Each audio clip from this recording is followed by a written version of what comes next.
Hi guys, Mike here from the Unchained Teacher, and today what I want to do is share with you how my first observation of the year went. So today, my assistant principal came in as the bell was ringing to start class. I had no idea he was coming, but went through and got a highly effective in my first observation. And I just want to share the feedback that he gave me so that hopefully it can help you as you get your first, second, third, and so on observations of the year. Before we do that, I want to offer up my free PDF. It's just a quick guide on the 5 things great teachers get right. It's 5 tips that I have seen veteran teachers do throughout the years. Basically, I've gone and observed a lot of veteran teachers and noticed that a lot of them were doing these 5 things. So I've started to implement them into my classroom, and they've really helped my teaching out. And I want to share those with you in the PDF. So you can grab that in the description below. At the same time, I started a Facebook group to help new teachers, whether it's your first year, second year, third year, or maybe you're just switching into a different grade and you need support in your classroom. I know how it feels to be unsupported, feel overworked, feel stressed out all the time, not have time to yourself. And this group is basically designed to come alongside you and support you, celebrate your wins, and when you have losses, that we can come alongside you and help you out along the way. So go ahead and grab that link in the description below to jump into the Facebook group. Before today, talking about my first observation. So like I said, the assistant principal came in right as the bell was ringing, and immediately you get those nerves, right? I'm somebody who shakes a little bit, right? You feel a little sweaty. And so right away, I just had to tell myself to take a breath, right? So right away, just calming yourself down, getting yourself into a mental state where you can do your job well, right? Again, I always have to tell myself, even though I get nervous, I have to tell myself that they're there to watch you be a great teacher, right? They are there to make you a better teacher, right? Obviously, they hired you and they want you to do a good job for the students in your building and in your classroom. And I have to remind myself, right? That's one of those mindset things that you might have to tell yourself every time they come in. I know I have to, even when I know they're coming in, I have to rehearse some of these things in my head. So right away, I just took a deep breath. I knew what I was doing that day. I had already done it before. I teach the same class the hour before. So I was pretty confident going in. But I guess after the lesson was done, our school does online observation, like write-ups. So immediately once the class period was done, that was sent to me and I could go through and read it, and I had some time to do that. And these were some key components on there that the assistant principal wrote down, and I was able to get a highly effective in this rating. So hopefully that continues. But these 3 things, and we'll just go in order here. So the first thing was a calendar was projected when students entered the room. So what I do is I build out a calendar. Basically, it's just a Google form or a Google Doc, and I create a table that turns into a calendar. And I put in, it's what I use to plan. So I do my lesson planning on there, and it's just bullet points of, on Tuesday, we're doing a warm up, we're doing some practice problems, we're doing a quick check, and then you can finish our homework from the day before. So it's just 3 to 5 bullets of what we're going to do that day. And then I always bold and underline their homework.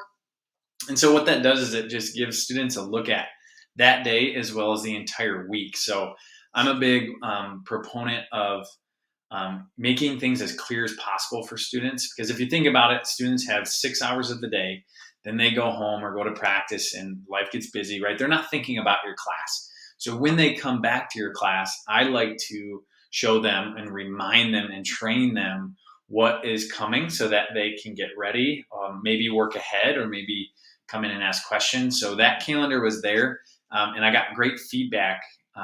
It sounds like not a lot of people do that. A lot of people do, what's the agenda for the day, which is a great way to do it as well. But I think by showing the entire week, and you can say, oh, in 3 days I have a test or a quiz, so maybe I want to study or come and ask questions or whatever, however they can prepare for that. So you just show them what's to come, so that it's just a little more forward thinking than just the day. So kind of just a little tweak. If you haven't done that, try that out. Got great feedback on that today. The second thing was a warm up with learning target clearly shown. So every day I do a warm up. I teach eighth grade math, so it's again math is a nice routine classroom where we always come in. I share the calendar, then we jump into the warm up. But on every day, I put the learning target right on the warm up. And the reason why I do that is one, it helps students know exactly what they have to learn, right? We just make it very clear that today, like for example, today was we're solving equations with variables on both sides. So boom, right there, they know that that's what they're doing today and that's what they have to learn. I think what it also does is it makes you accountable. So, when I was making these warm ups, I had to go find the learning targets. And sometimes that is kind of tough. I know teachers are supposed to use standards and learning targets, but sometimes that gets lost in the busyness of teaching, right? So it was a way to keep me accountable to say, okay, for this lesson, here's my learning target. Here's a warm up that goes with it. Whether you are giving a problem that they've never seen before, so maybe you're looking ahead, or maybe you're reviewing from a couple days before, or maybe you're doing more of a spiral review and bringing up something from the past that you want them to remember moving forward. So that was a big thing. That's a pretty common thing, right? You always want your learning targets or your standards shown somewhere. A lot of people do it on like a whiteboard, or they laminate pieces of paper so that they can reuse them every year. Personally, for me, I like to put them on my warm up. It just is a way that works for me. So that was the second thing that I was told was really nice to see. Got a lot of good feedback about that one. The third one was a clear way to get students' attention back on you or back on learning. So for me, what that looks like is I just do a simple countdown, right? I just say, eyes on me in 3, 2, 1. And then usually they're pretty good by 1. Some days and some classes are chattier than others. So maybe you have to do it a second time. Today went pretty smooth.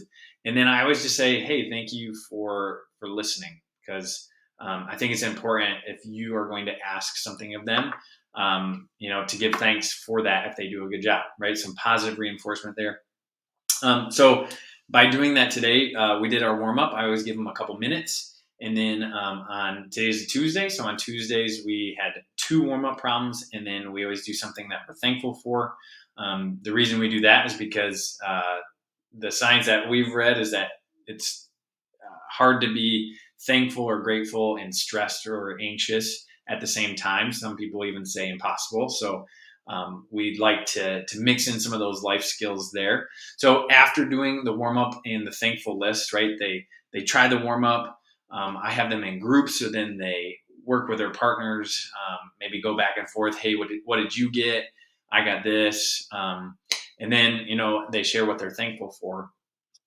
And then when I wanted to get them back, right, we do the simple, eyes up here or towards the board or back here in 3, 2, 1. Thank you so much for listening. And then we jump into the warm up, right? So it's a simple way that we're in week 5 now. So it's a simple way throughout the last 4 weeks that I have been kind of training these students into, okay, this is the way we come back in this class. I make it very clear. Where do you look when we count down to get their attention, right? So I know some people do all different kinds of attention getters. I grew up with a elementary school teacher as a mom who liked to do Quiet Coyote. So I swore I would never do that because I did it growing up and I didn't want to do it. So you have to find which one works for you. There's tons of different ways you can do it. The countdown for me for 8th grade math just has seemed to work pretty well.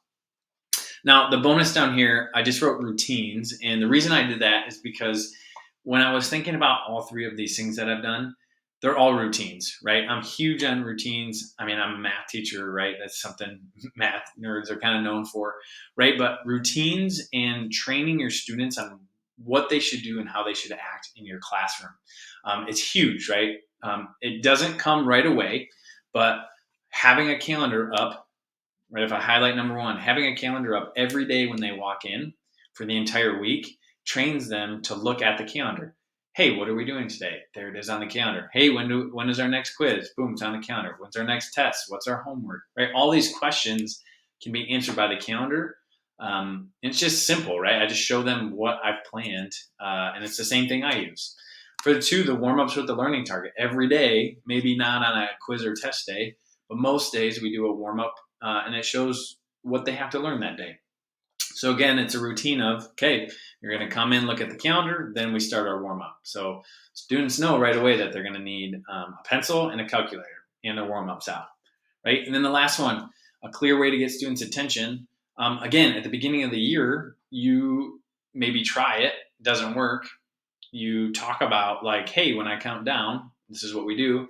Some days it's good, some days it's bad. But again, you're continually training your students on the routines of your classroom, so that when an observation happens, or even when it's not, right, just to make your classroom smoother, having those routines in place is a really big deal, and something that I've had to learn throughout the years.